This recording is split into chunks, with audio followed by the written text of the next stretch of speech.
Mes prédictions pour cette rentrée scolaire 2020, que va-t-il se passer? Bienvenue dans cette vidéo, tu vois, je change un peu de décor. Et comme les gilets jaunes il y a quelque temps, aujourd'hui le masque devient un vrai symbole de révolution soft, tu vois, qui peut partir depuis la France et se déployer partout. Et accrocher un masque au pare-brise de ta voiture, ou mettre un Q, ou le porter comme ça sur le menton, tu vois, c'est une bonne façon de ridiculiser cet outil de contrôle social et de retourner la manipulation contre ses auteurs. Et c'est un réflexe aussi quand tu observes, très instructif. Tu observes partout déjà, la façon de porter le masque est très aléatoire et ça va se déployer réellement à la rentrée. Et tout ceci, entre-temps, malheureusement, contribue à faire perdurer un climat anxiogène. Et tu peux te poser la question, comment dissoudre cette peur lancinante du futur? Je te donne la réponse en tant que futurologue, observe bien. Donc tu regardes les détails d'une situation similaire dans le passé et le présent, et sur cette base passée, tu en fais une déduction logique pour le futur. Et le Covid, cette épidémie, si tu veux, est terminée. J'en avais parlé déjà sur cette chaîne, j'avais dit que fin juillet ça serait terminé, et pourtant il y en a qui continuent à propager la peur pendant que les réseaux pédophiles sont démantelés dans le monde entier. On n'en parle pas en France, et l'école commence à nous préoccuper tous. Est-ce que nos enfants vont être obligés de porter un masque à la rentrée? Tu ne peux pas obliger des adultes à le porter dans la rue, ou difficilement dans des lieux clos, on le voit. Et pourquoi, dans cette vieille politique de diviser pour mieux régner, ne pas diviser au cœur des familles en obligeant des enfants à porter le masque à l'école? Et là, on voit tout ce côté obscur de la force, et on est obligé vraiment maintenant tous de regarder la lumière avec beaucoup de bon sens pour nous guider. Parce qu'on sait quoi? On sait que 1, les masques ne protègent pas vraiment du virus. 2, ça diminue notre apport en oxygène nécessaire à nos activités. Et 3, un masque, ça occasionne de la fatigue et de l'inconfort. Et je rajoute 4, ce milieu humide et confiné comme ça, proche de nos voies respiratoires, ça favorise une contamination par des champignons, des staphylocoques et autres. Est-ce qu'on a envie que nos enfants développent un staphylocoque? Après, tu le gardes à vie, un staphylocoque, ou une perlèche, tu sais, ces vilains boutons au coin de la bouche, ou un stress scolaire, sanitaire? Non, bien sûr, en tant que parent, ou même si tu n'es pas parent, tu n'as aucune envie que des enfants aujourd'hui développent ça. Et comme d'habitude, les actions de notre gouvernement français, ces actions sont contre-productives et vont finir par se retourner contre lui.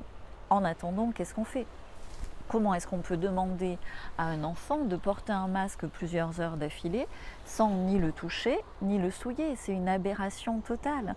Je pèse mes mots, c'est carrément criminel. Et d'obliger des parents ou des enseignants à demander ça à des enfants, c'est pire encore. Donc le sujet va énormément nous occuper à la rentrée. Face aux enfants et aux parents récalcitrants, comment vont réagir les professeurs, les directions d'établissement, et au final nos instances dirigeantes locales, régionales et nationales? Ça va bien sûr se jouer au cas par cas. Et quand en riposte par zone, les autorités, qui on le sait sont corrompues, vont vouloir reconfiner, des affrontements violents sont possibles. Bref, cette fois, ça ne va pas se passer comme la première fois, c'est toujours pareil. Le peuple a été docile. Pourquoi? Par surprise à la première fois. Pour le premier confinement, ce premier confinement a été imposé après une véritable campagne de terrorisme viral. Et cette fois, les informations ont fuité. Cette fois, on est informé majoritairement sur les manipulations qui ont eu lieu sur le nombre de morts dues au virus. On est informé sur les manipulations du nombre de cas. On est informé sur les manipulations pour étouffer les effets positifs de la chloroquine liés aux antibiotiques, liés à des vitamines comme la vitamine C, D et au zinc. Donc tout va se jouer, tu le perçois peut-être comme moi, d'ici les élections aux États-Unis en novembre, et la rentrée scolaire se fera, certes, ça va se faire en apparence normalement. Et puis je pense que beaucoup de parents, semaine après semaine, vont retirer leurs enfants de l'école, en particulier en octobre-novembre et après les vacances de Toussaint. Le tout en signe de protestation face aux masques, mais pas que les masques, face au reste aussi. Des professeurs, excuse-moi je glisse un peu, vont exercer leur droit de retrait, parce qu'on peut imaginer qu'après l'obligation de porter des masques, il y aura, tu sais, on demande ton consentement pour après faire d'autres abus. J'espère des abus infructueux pour imposer à nos enfants des tests obligatoires ou des vaccins. Nos enfants sont ciblés à notre place et ils sont coincés dans le cadre scolaire. Et certains parents eux-mêmes sont coincés par des contraintes économiques très difficiles à la rentrée et ces parents-là pourraient laisser faire par manque d'énergie vitale. Comment est-ce que tu peux renforcer ton énergie vitale? Il faut agir dès cet été, c'est essentiel, pour sécuriser ta fin d'année 2020. À l'automne, la pagaille va être générale. Dans cette perspective et avec le climat déjà économiquement anxiogène, comment ne pas avoir peur du futur? Comment ne pas être angoissé pour cette rentrée? Et comment ne pas s'inquiéter des répercussions de ces événements sur nos enfants, sur leur santé, sur leurs souvenirs? Comment ne pas s'inquiéter de voir aussi nos vies quotidiennes en tant qu'hommes, en tant que femmes, à nouveau complètement déstabilisées? Et comment, en un mot, garder confiance et être assuré aussi de passer de merveilleuses fêtes de fin d'année? Ce marathon automnal, hivernal, on le court toujours pour célébrer, que tu aimes Noël ou pas, mais pour célébrer cette fin d'année. Donc, comment? Je te donne la formule que je m'applique à moi-même dans ces circonstances tout à fait exceptionnelles. 1. Dès aujourd'hui, je m'applique à être bien au quotidien, dans le présent, en réformant ce qui doit l'être. Même si je fais cette démarche depuis des années, là je upgrade, tu vois, je monte vraiment d'un niveau en prenant mieux soin de moi, mieux soin de mes proches, avec toujours des astuces simples et pratiques que j'introduis dans nos quotidiens. Je profite aussi de l'été pour résoudre de vieux dossiers émotionnels. La semaine dernière, médicaux la semaine d'avant, familiaux c'est en cours, pour assainir les bases de mon foyer et je m'entoure, très important, des bonnes personnes en mode win-win-win. 2. Je planifie clairement mon futur point par point pour cette fin d'année et en suivant dans chaque domaine de ma vie, en préparant chaque option. Ce que je veux. J'envisage aussi rapidement le worst case scénario, le pire, mais je travaille pour le meilleur. Je mets en place le meilleur scénario possible dès aujourd'hui en ouvrant des portes sur des concrétisations positives au-delà de mes espérances. Et évidemment, je te conseille toi aussi de profiter de cet été pour apporter ces changements tout en prenant aussi le temps de te détendre et de profiter des beaux jours. Depuis le début 2020, si tu es abonné à cette chaîne, tu le sais, si tu ne le sais pas, abonne-toi. Je suis futurologue et donc sur cette chaîne, je prépare et j'annonce et je partage des informations autour de ce grand basculement que nous vivons. Et pour aider tout simplement au départ mes amis, mes proches, ma famille et puis ma communauté dont tu fais partie si tu es abonné à cette chaîne. Et pour nous aider tous à dissoudre cette peur du futur.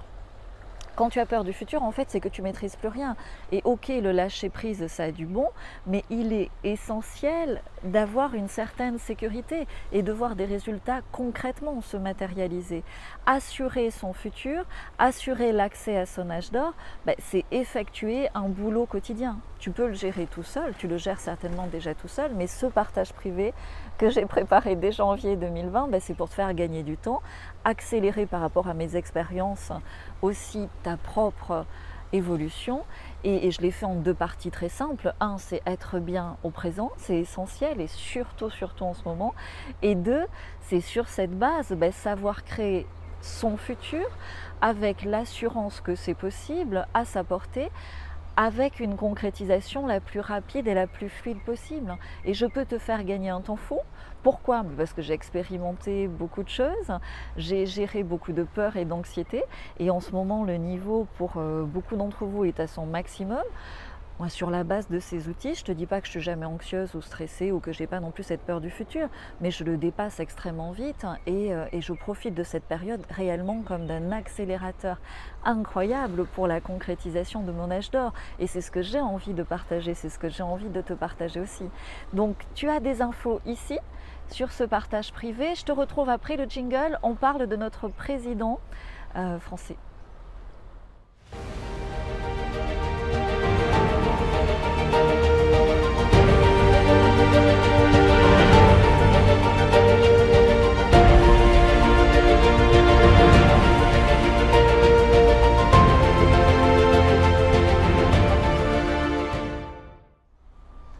Tu vois, je bronze un peu, ça fait du bien. Alors peut-être comme moi, tu te demandes pourquoi M. Macron est encore là et s'il va finir par partir, s'il va finir son mandat. De nombreux médiums le voient partir depuis des mois. Sur cette chaîne, je te l'ai annoncé moi-même et je suis persuadée surtout qu'être président de la France en ce moment est aussi pénible pour lui que pour nous. Et je suis intimement convaincue qu'il va partir. Oui, mais quand? Il est humain. Et comme nous tous, il a son libre arbitre et on doit le respecter. Et il y avait une fenêtre de tir pour son départ mi-juillet, tu as pu l'entendre hein, même dans les médias mainstream. Il y en a une autre en novembre-décembre. Observons les événements exceptionnels et surtout je vais attirer ton attention sur le fait que ce qui pourrait être un élément déclencheur, alors je ne sais pas comment ça peut se mettre en place, mais ça serait quelque chose qui empêcherait qu'il y ait de nouvelles élections 3 semaines après le départ du président actuel. Si le siège peut rester vide et le chaos généré par le départ d'un président peut perdurer sans élection immédiate pendant un certain temps, alors oui, je pense que M. Macron aura une très très forte tentation de quitter la France pour un poste à son sens meilleur dans de la finance au niveau européen ou au niveau de l'ONU. À suivre, je suis futurologue, je connais le futur dans ses grandes lignes, mais évidemment je n'ai pas les détails ni les numéros du loto. Donc de nombreuses surprises sont au programme sur cette deuxième partie de 2020. Un énorme nettoyage sera finalisé en fin d'année pour repartir sur du neuf en 2021. Garde confiance et dès maintenant pour dissoudre tes peurs liées au futur, accède à mon partage privé ici, prends des infos. Moi je prends quelques vacances hors Wi-Fi ces prochaines semaines avec mes enfants. Selon comment ça se passe, dans le plaisir, peut-être je te fais un vlog, sinon je fais un détox Wi-Fi. Ciao!